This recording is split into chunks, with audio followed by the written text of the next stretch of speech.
the latest military news update. This is AFP Community News, hosted by Rofh Suzon every 12 noon, Mondays to Fridays. Only here on DWDD Armed Forces Radio. One AFP for a stronger Philippines.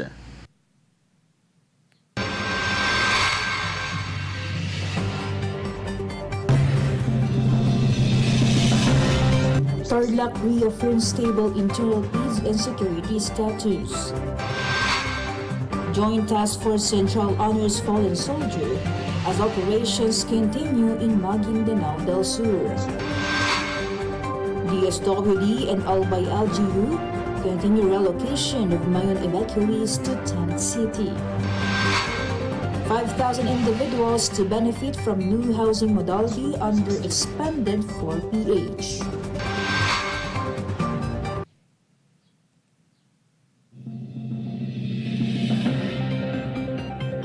A pleasant day to all our viewers, especially to our troops at Camp Emilio Aguinaldo in Quezon City. Today is Thursday, January 29, and this is AFP Community News, your trusted source of updates on the armed forces and other developments across the country. I am Rofh Suzon-Abay, here to bring you today's stories. DWDD Armed Forces News. For the brief overview of our news, Tarlac reaffirmed its stable internal peace and security status during a joint attestation ceremony at the provincial capital. The Philippine Army and Philippine National Police joined the provincial government in strengthening peace gains through the PNP and AFP Collaborative Efforts or PACE program. Authorities will implement the Joint Security Plan One Tarlac, One Place to sustain coordination and address security challenges. Tarlac first achieved SIP status in 2023, marking its continued freedom from insurgency threats. DWDD Armed Forces News. One soldier died and another was wounded during a clash between government troops and local terrorist groups in Batu, Rofh, Maguindanao del Sur. The Armed Forces of the Philippines honored the bravery and sacrifice of Corporal Ryan June Bagual of the 98th Infantry Battalion, who died while defending communities from terrorist threats, as PFC Arvin Jake Genial remains in stable condition. Troops encountered members of the Dawla Islamiyah Hassan Group during decisive military operations launched after reports of planned violence in the area. The Joint Task Force Central continues present operations and vowed to press on until the terrorist group is neutralized, peace is secured, and ensured justice. Armed Forces Radio. On the other line, let us hear more from Gina about former NPA militia member surrenders weapons to 88 IB.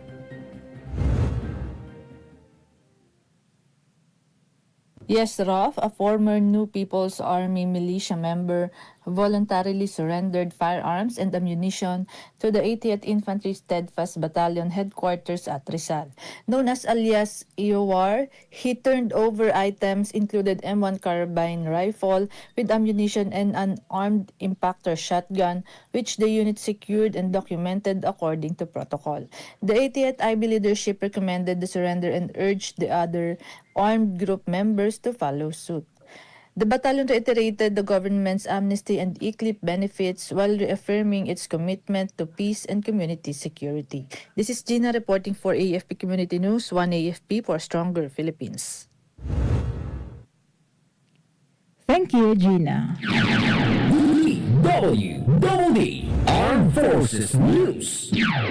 The Armed Forces of the Philippines intensified military operations against the Dawla Islamiyah Hassan Group in the mountains of Batu, Rofh, Maguindanao del Sur, following reports from civilians. Relayedly, residents of Barangay Tuayan, Mabur evacuated after clashes erupted between the 98th Infantry Battalion and the said group. Authorities temporarily relocated internally displaced persons to the municipal gym for safety amid ongoing fighting. The 16th Infantry Division said tensions remain as security forces continue operations. DWDD Armed Forces News. The 2nd Infantry Division held a send-off ceremony for the 15th Special Force Company, highlighting commitment to duty and mission readiness. Assistant Division Commander Brigadier General Erwin Alea led the ceremony honoring the troops preparing for upcoming operations. The unit will deploy for resiliency operations aimed at strengthening the regional defense posture. The mission supports external defense efforts across the Calabarzon region. Armed Forces Radio. Some information from Mike about EMC Chief Command speeds and security gains of 10th ID. Go, Mike. Eastern Mindanao Command Chief Major General Adonis Ariel Orio conducted an official visit to the 10th Infantry Aguila Division headquarters in Davao de Oro, where division leaders presented key campaign updates. The 10th ID reported a sustained insurgency-free status, strong internal and external security operations, and active humanitarian efforts supporting peace and development. Major General Orio praised the division's professionalism, operational effectiveness, and contributions to regional stability. During the visit, the command recognized outstanding personnel and reaffirmed its commitment in maintaining peace and security in the Davao region and nearby provinces. This is Mike reporting for AFP Community News, 1 AFP for a stronger Philippines. Thank you, Mike. DWDD Armed Forces News. The Armed Forces of the Philippines welcomed Royal Australian Navy Chief of Navy Vice Admiral David Hammond during a courtesy call on AFP Chief of Staff General Romeo Bronner Jr.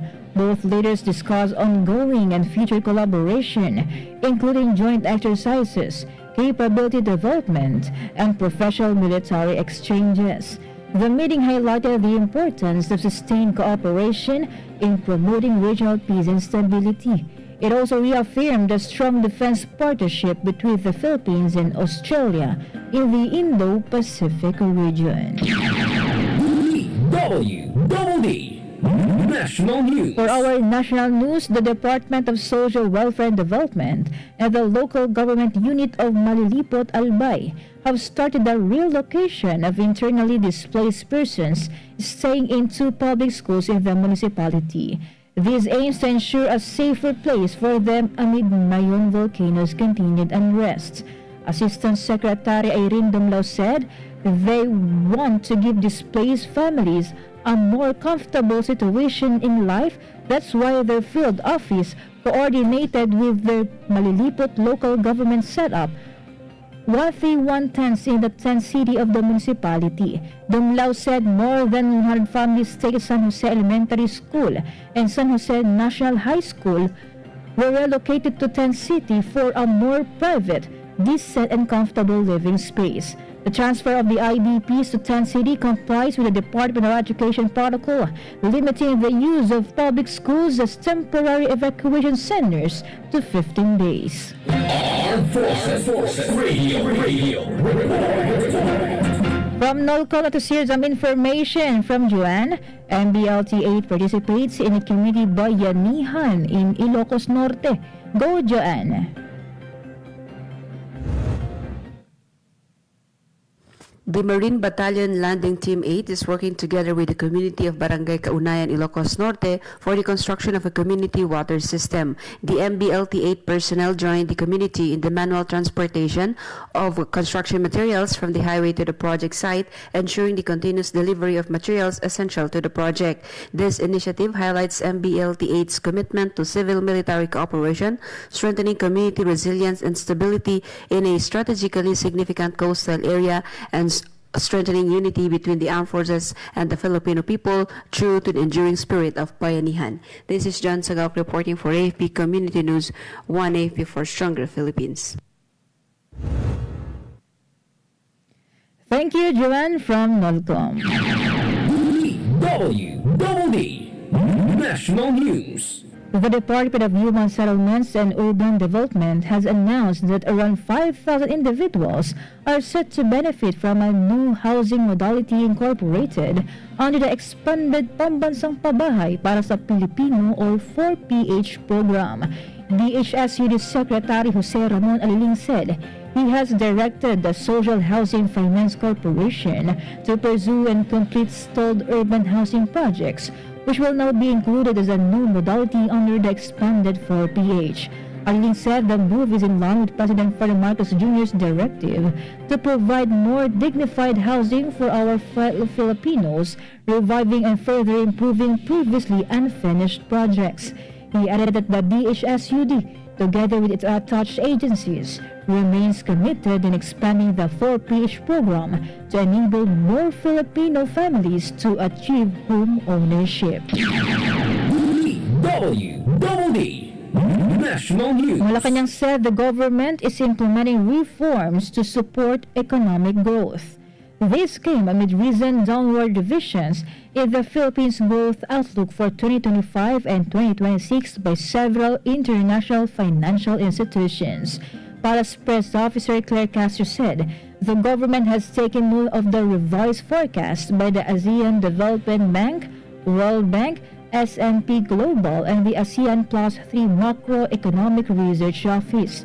She noted, however, that the Philippine economy still posted 5.0% growth in the first 3 quarters of 2025. Armed Forces Radio. Let us hear more from Maljoy of First Year G about 17 IB bolsters school safety drive in Cagayan. Yes, Rofh, the spirit of Bayanihan remained strong as troops from 17th Infantry Do-or-Die Battalion joined Week 2 of Brigada Plus Bayanihan sa Paralan at Linao National High School, Tuguegarao City. Troops from Do-or-Die Battalion, 201st Community Defense Center, and the Coast Guard District Northeastern Luzon worked alongside school officials, parents, and community volunteers in activities aimed at improving campus safety. The operations focused on tree pruning and demolition of a dilapidated classroom building identified as a potential safety hazard to learners and school personnel. School Principal Eloisa E. Maborang said the initiative forms part of the school's sustained efforts to ensure a safe, secure, and child-friendly learning environment. She also stated that Brigada Plus goes beyond physical preparation, reflecting shared responsibility and unity among stakeholders. Head teacher Redemptor Tilawigan meanwhile commended the volunteers for their selfless service, stressing that collective action is vital in creating a conducive learning space as the school continues to improve its facilities. A short recognition program capped the activity, with school officials acknowledging the volunteers' contributions to the success of Week 2 Brigada Plus operations.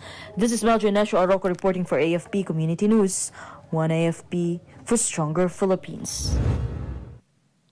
Thank you, Maljoy of First Year G. DWDD National News. Meanwhile, Senator Rofh committed to push for an increased budget for the Philippine Coast Guard following the deadly maritime incidents that exposed gaps in sea rescue capability. Tulfo, who chairs the Senate Committee on Public Services, made the commitment after learning that the Coast Guard only has 2 rescue helicopters nationwide. The senator vowed he will file a bill for the modernization program of the Philippine Coast Guard, and in the meantime, during the next budget hearings, will propose an increase in the budget for helicopters.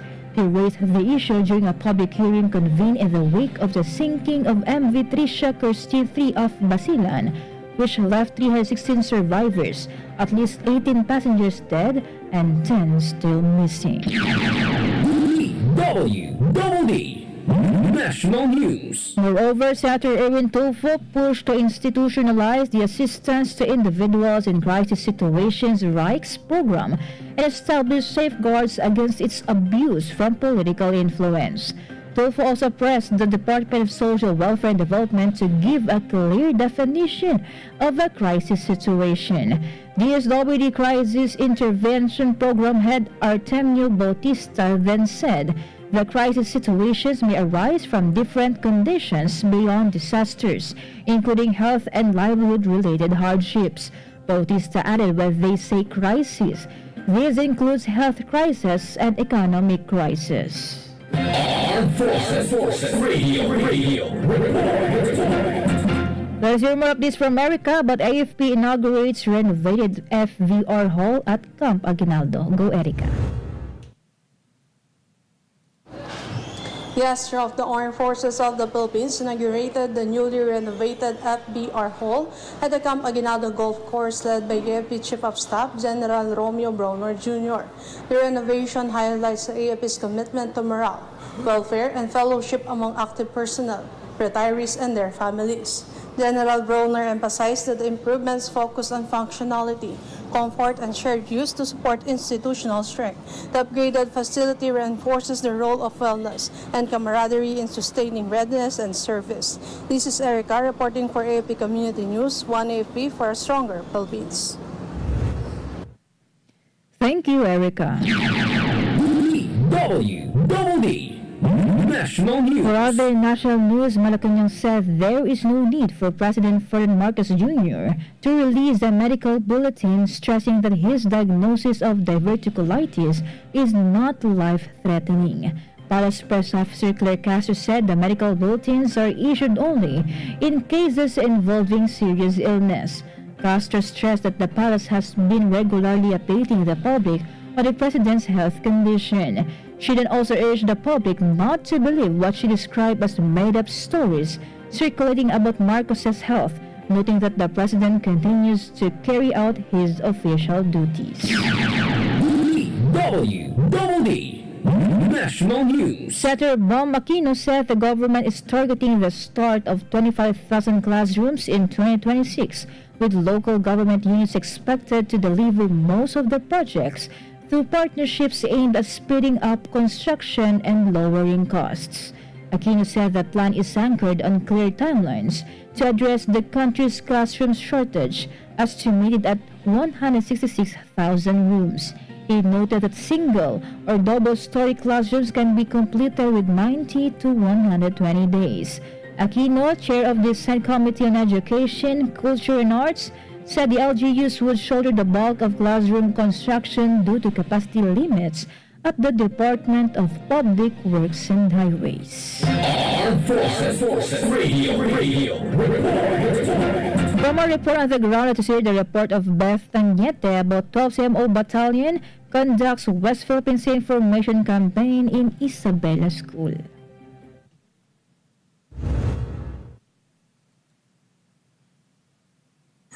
The second platoon of the 1st Civil Military Operation Company, 12 CMO Battalion, conducted an information awareness campaign on the West Philippine Sea at Candelaria High School in Angadanan, Isabela.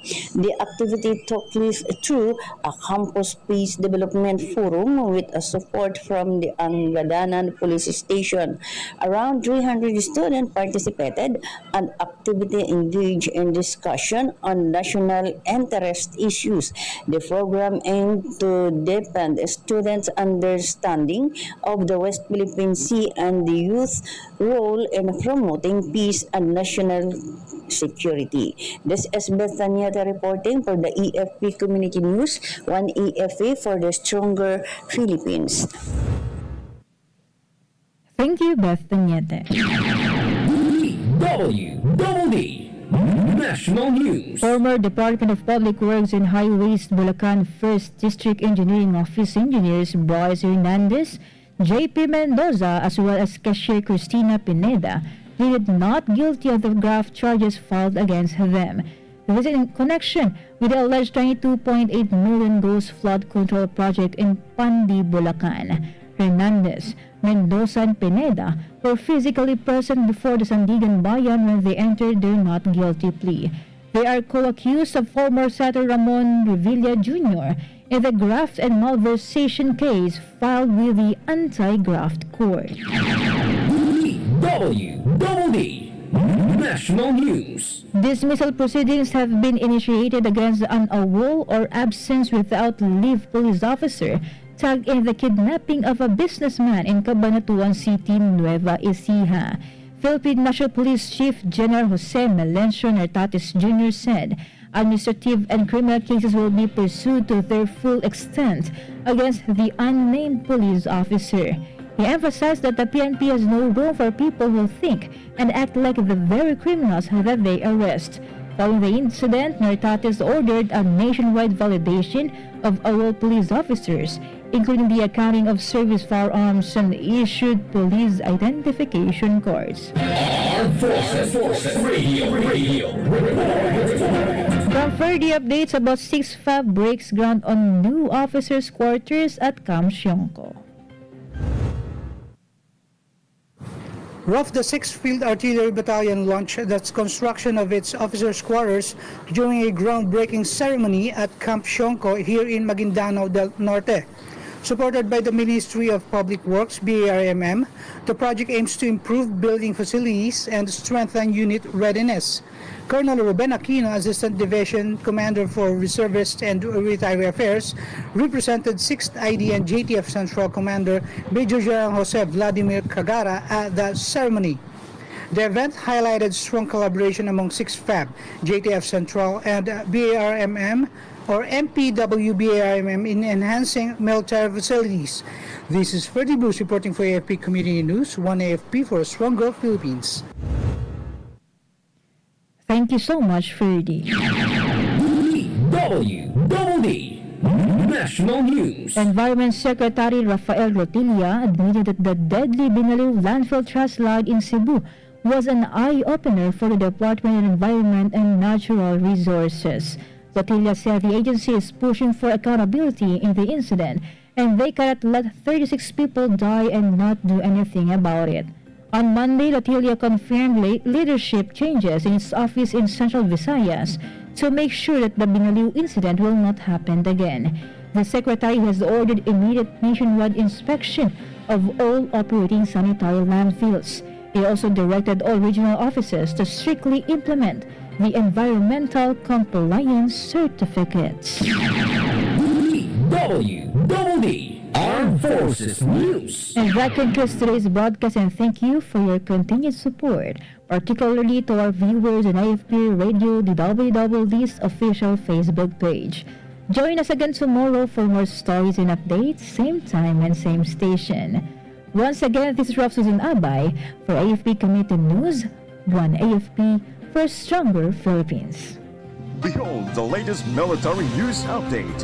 This is AFP Community News, hosted by Rofh Suzon every 12 noon, Mondays to Fridays. Only here on DWDD Armed Forces Radio. 1 AFP for a stronger Philippines.